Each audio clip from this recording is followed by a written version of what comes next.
قرآن مجید میں ہے ان اللہ لا یستحی من الحق، کہ اللہ تعالیٰ حق بات بیان کرنے سے حیا نہیں کرتے۔ حدیث میں بھی بعض ایسے مسائل کو اللہ کے رسول نے بیان کیا ہے صلی اللہ علیہ وسلم نے جو بظاہر حیا کے خلاف ہیں، مگر اس لیے بیان کیا کہ اگر آپ صلی اللہ علیہ وسلم بیان نہ کرتے تو لوگ ان بے شرمی کے کاموں میں مبتلا ہو جاتے۔ اسی وجہ سے میں بھی یہ ہمت کر رہا ہوں کہ ایک اور ایسا گناہ جس میں لوگ مبتلا ہیں اور وہ ہے حیا کے خلاف، مگر ہے بہرحال شریعت کا مسئلہ اور لوگ اس میں گناہ میں مبتلا بھی ہیں، اس لیے بتانا ضروری ہے۔ وہ یہ ہے کہ لوگ شادی کے بعد بھی آج کی نوجوان نسل زوجہ سے، بیوی سے غیر فطری طریقے سے ہم بستری کرتے ہیں، انٹرنیٹ پہ بےہودہ فلمیں دیکھتے ہیں، تو جو چیز انگریزوں کی دیکھ رہے ہیں کہ ان کے کلچر آہستہ آہستہ میڈیا کے ذریعے ہمارے معاشرے میں بھی آ رہا ہے۔ اللہ کے رسول صلی اللہ علیہ وسلم نے لعنت فرمائی ہے، ایک روایت میں ہے کہ اللہ اس کی طرف دیکھے گا نہیں کہ جو اپنی زوجہ سے پچھلے راستے سے ہم بستری کرے گا۔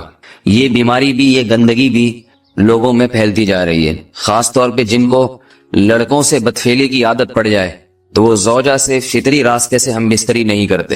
اللہ نے فرمایا کہ نساؤکم حرث لکم، یہ تمہاری زوجات ہیں، بیویاں ہیں، یہ نسل بڑھانے کے لیے ہیں، تو اسی راستے میں انسان اپنی خواہش کو پوری کر سکتا ہے جس راستے سے نسل بڑھتی ہے۔ اس کے علاوہ کسی اور راستے سے اپنی خواہش کو پورا کرنا یہ حرام ہے، گناہ کبیرہ ہے، گندگی ہے۔ ہمارے پاس کیسز آتے ہیں، ایک پاک دامن لڑکی کی شادی ہوتی ہے، لڑکا بھی بظاہر بڑا نیک، لیکن کیا ہے، لڑکا چونکہ ٹھرکی ہوتا ہے، شہوت کا درندہ ہوتا ہے، تو وہ یہ نہیں دیکھتا کہ میں اپنی بری خواہش مٹانے کے لیے میں اپنی زوجہ کو غیر فطری طریقے پر مجبور کیسے کر سکتا ہوں، تو مجبور کرتا ہے پھر اپنی بیوی۔ اس میں جو عورتیں زیادہ پاک دامن نہیں ہو، نیک نہ ہو، یا ان کو یہ ڈر ہو کہ طلاق ہو گئی تو ہم کہاں جائیں گے، وہ پھر اپنے شوہر کے ساتھ اسی غیر فطری طریقے پر آمادہ ہو جاتی ہیں، اور اس کا عذاب اور اس کا وبال یہ ہوتا ہے کہ کچھ دنوں میں ان کو بھی اسی کی لت پڑ جاتی ہے۔ انسان جب بھی کوئی غیر فطری راستہ اختیار کرتا ہے، آخرت کا عذاب تو بعد میں، دنیا کا عذاب یہ آتا ہے کہ پھر اس کو لذت فطرت میں آتی نہیں ہے، تو جو راستہ اللہ نے رکھے اس میں اس کو لذت نہیں آئے گی، وہ گندگی میں ہی گھسنے کی کوشش کرے گا، اس کی بھی فطرت خراب ہو جاتی ہے، اور جس کے ساتھ یہ بدفعلی کی جائے اس کی بھی فطرت خراب ہو جاتی ہے، وہ بھی پھر کسی کے قابل نہیں رہتے۔ تو اپنے جان پر رحم کرنا چاہیے۔ ہم انسان ہیں، ہم درندے نہیں ہیں، ہم گھوڑے نہیں ہیں، ہم گدھے نہیں ہیں، ہم جانور نہیں ہیں، ہم انگریز نہیں ہیں۔ انگریز نے تو حیا اور شرم کی تمام حدود کو توڑ دیا ہے، وہ تو درندے بن چکے ہیں۔ ہم تو درندے نہیں ہیں، ہم تو حلال کھاتے ہیں، پاک صاف رہنے کی کوشش کرتے ہیں، تو ہم ان کی جو کلچر دیکھ کے ہم ویسے درندے بننے کی کوشش کیوں کریں؟ تو یہ بہت بڑا وبال ہے، بہت بڑی برائی ہے جو ہمارے معاشرے میں آہستہ آہستہ جڑ پکڑتی جا رہی ہے، اور اس سے بیماریاں بھی پھیلتی ہیں۔ غیر فطری طریقہ ہے، بیماریاں بھی پھیلتی۔ ایسے کیسز آتے ہیں کہ جناب وہ مرد مجبور کر رہا ہے بیوی کو، اور وہ بیوی جو ہے ساتھ نہیں دیتی تو پھر اس کو طلاق کی دھمکیاں دیتے ہیں، ایسے کیسز بھی آتے ہیں۔ اور یہ بھی آتا ہے کہ مرد جب اپنی بیوی کو غیر فطری طریقے پر مجبور کرتا ہے، بیوی آمادہ نہیں ہوتی، تو مرد پھر یہ دھمکی دیتا ہے کہ بھائی میری خواہش تو تم سے پوری ہوتی نہیں ہے، پھر میں دوسروں کے پاس جاؤں گا۔ تو یاد رکھیں، جس عورت کا شوہر یہ دھمکی دے اس کو کہ میں زنا کروں گا اگر تم نے میری خواہش پوری نہیں کی غیر فطری طریقے سے، تو عورت اپنے شوہر سے کہہ دے کہ جاؤ تم کہیں اور جا کے منہ کالا کرو، تمہاری فطرت میں گندگی ہے تو یہ مجھے گندا بنانے کی کوشش نہ کرو، اس کو زنا کرنے دیں، وہ اللہ آخرت میں اس سے بھگتے گا۔ ہر بیماری کا اللہ نے علاج رکھا ہے۔ اللہ کے رسول صلی اللہ علیہ وسلم نے فرمایا، صحیح بخاری کی حدیث، ما انزل اللہ من داء الا انزل له دواء، کوئی بیماری ایسی نہیں ہے جو اللہ نے نازل کی ہو اور اس کے لیے دوا نہ رکھی ہو دنیا میں۔ تو اگر کسی کو ایسی لت پڑ گئی ہے غیر فطری کام کی، تو اس کو چاہیے کہ وہ اپنا علاج کرائے، ڈاکٹر سے بھی رابطہ کرے، اور سب سے بڑا علاج یہ کہ کچھ وقت صبر کرے گا، چھوڑ دے گا کچھ عرصے کے لیے، تو خود بخود آہستہ آہستہ صحیح ہو جائے گا۔ ایک آدمی شراب کا عادی ہے، ایک علاج تو یہ کہ ڈاکٹروں سے رابطہ کرے، بہترین علاج کیا، چھوڑ دے۔ کتنے دن تڑپے گا؟ 1 دن، 2 دن، 3 دن، 4 دن، 1 ہفتہ، 2 ہفتہ، بہت زیادہ سال ہو جائے گا نا، اس کے بعد خود بخود ٹھیک ہو جائے گا۔ سگریٹ کا عادی ہے، چھوڑ دے گا، تو کتنے لوگ ہم نے دیکھے ہیں دن میں 20 سگریٹ پیتے تھے، چھوڑنے پر آئے تو بالکل ایک دم چھوڑ دی انہوں نے، آہستہ آہستہ کر کے چھوڑ دی، لیکن تکلیف ہوئی مگر عادی ہو گئے۔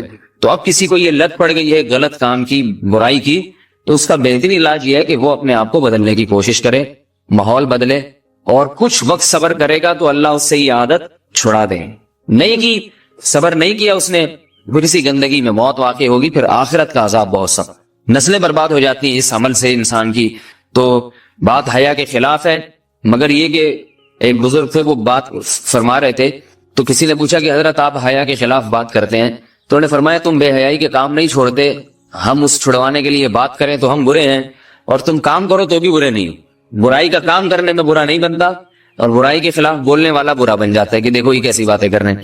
تو بھائی باتیں ہیں اس لیے ہیں کہ یہ معاشرے میں یہ برائی پھیلتی چلی جائے گی, اور یہ ہماری اپنا کلچر نہیں ہے, یہ امپورٹ ہو رہا ہے باہر سے, یہ امپورٹ ہو رہا ہے, یہ وہاں میڈیا کے ذریعے آ رہا ہے.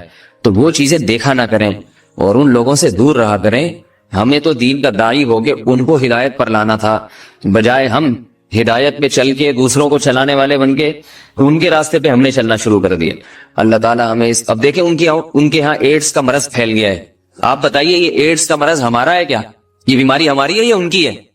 ہمارے یہاں بیماریاں ہیں, کھانسی ہے, نزلہ ہے, ٹھیک ہے نا, بلڈ پریشر ہے, شوگر ہے, یہ بیماریاں ہماری ہیں.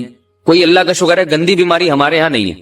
جتنی گندگیاں ہیں وہاں سے آ رہی ہیں. ایڈس کا مرض وہاں سے امپورٹ ہوا ہے. وہ ایڈس کا مرض اسی بدفعلی کی وجہ سے پیدا ہوتا ہے, اسی سے جراثیم پیدا ہوتے ہیں, اور اتنا خطرناک مرض کے ایسے متعدی ایسے پھیلتا ہے. افغانستان میں ایڈس کا ریشو 0 تھا, 0. وہ جانتے نہیں تھے کہ ایڈس کا مرض ہوتا کیا ہے.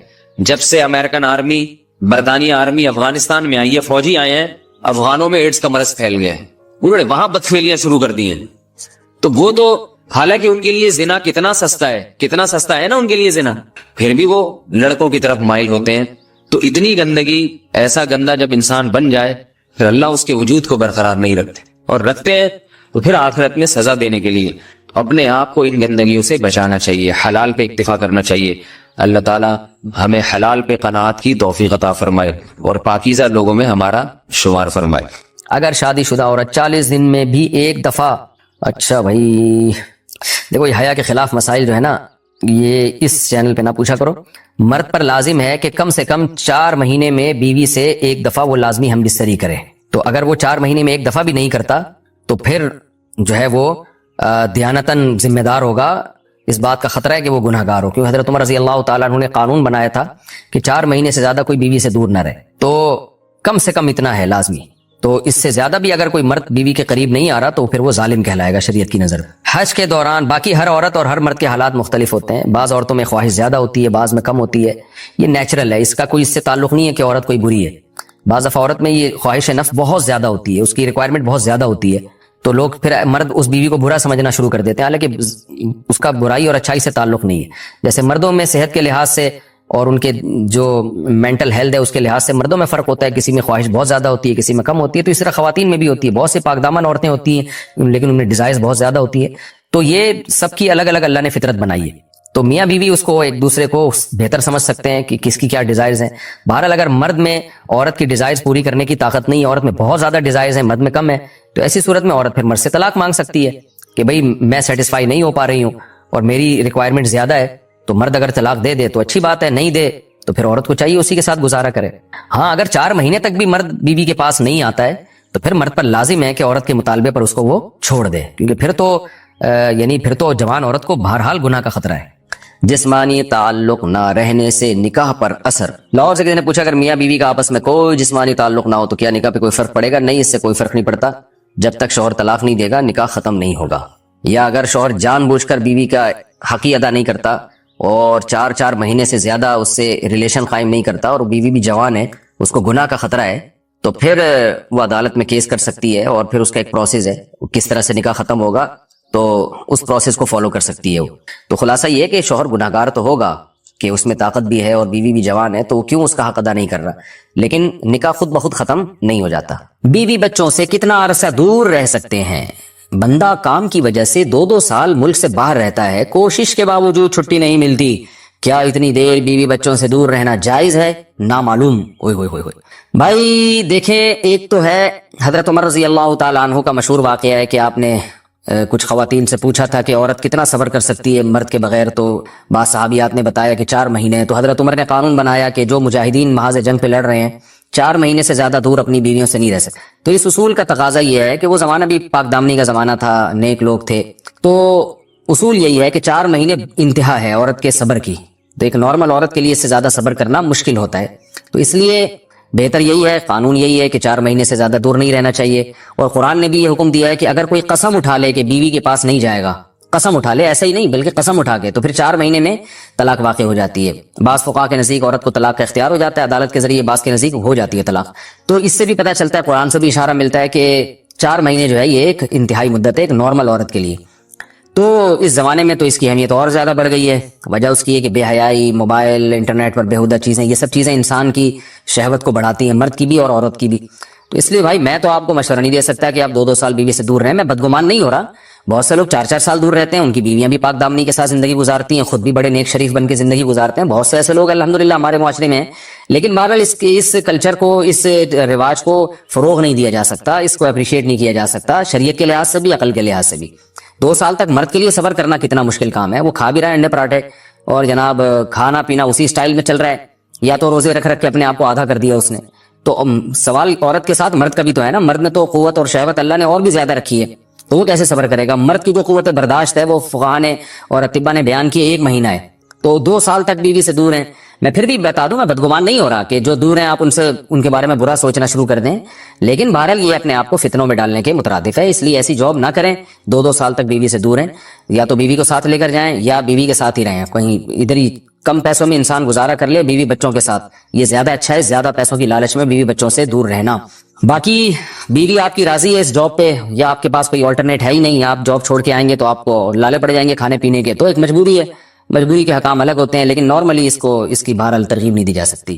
دیکھیں قرآن مجید میں اللہ نے ارشاد فرمایا نا، یوم یفر المرء من اخیہ وامہ وابیہ وصاحبتہ وبنیہ، قیامت کے دن کی ہولناکیوں کو اللہ نے بیان کیا کہ انسان اپنے باپ سے دور بھاگے گا، بیٹے سے دور بھاگے گا، بھائی سے دور بھاگے گا۔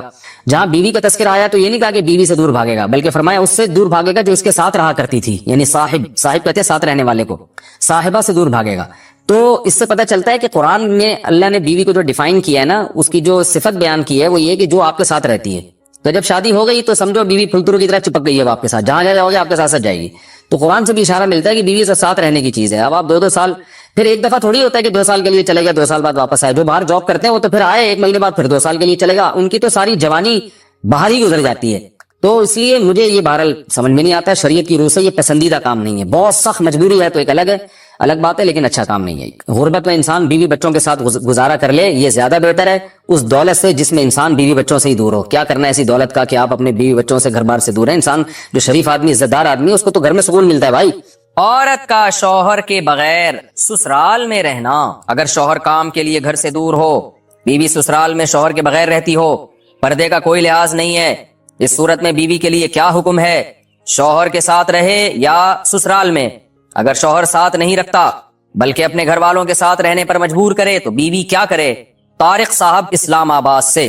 دیکھیں شوہر اگر جاب کے لیے گیا ہے 8-8 مہینے، 1 سال بعد گھر آتا ہے، تو اصل مسئلہ تو یہ ہے کہ جہاں شوہر رہے گا بیوی وہیں رہے گی۔ شوہر کو چاہیے کہیں بھی گیا ہے اتنے لمبے سفر کے لیے تو بیوی کو ساتھ لے کے جائے۔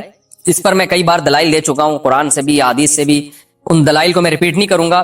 اس میں شوہر کو بھی فائدہ ہے، بیوی کا بھی فائدہ ہے، گناہ سے دونوں بچیں گے، فتنے کا اندیشہ کم ہوگا۔ اتنے عرصے اس دور میں بیوی سے دور رہنے میں انسان میں خطرہ ہوتا ہے کہ گناہ میں مبتلا نہ ہو جائے۔ اور پھر بیوی کے ساتھ ایک نوعیت کی ظلم اور زیادتی بھی ہے کہ آپ 8-8 9-9 مہینے اس کو چھوڑ کے چلے جاتے ہیں، تو یہ یعنی اس کی بیچاری کی بھی تو جوانی ساری برباد ہو جاتی ہے، پوری شوہر کے بغیر جوانی گزرتی ہے۔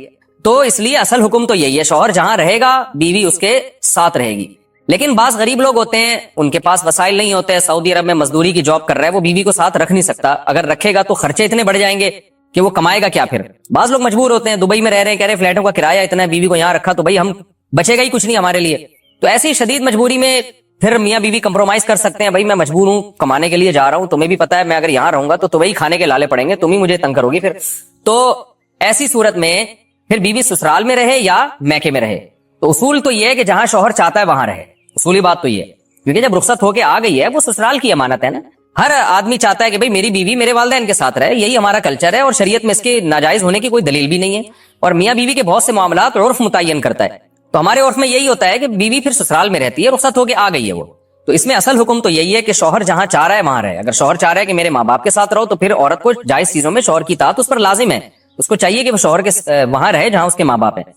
لیکن اگر واقعی سسرال میں اس پر ظلم ہو رہا ہے، بہت زیادہ بے پردگی ہو رہی ہے احتیاط کے باوجود، یا خدا نخواستہ جوان دیور ہیں، خطرہ ہے خدا نخواستہ، عام طور پہ ہمارے معاشرے میں ایسا خطرہ ہوتا نہیں ہے، خیر الحمدللہ غالب ہے، لیکن بعض دفعہ خطرہ بھی ہوتا ہے، دیور جوان ہے، خطرہ ہے، جوائنٹ فیملی ہے، تو پھر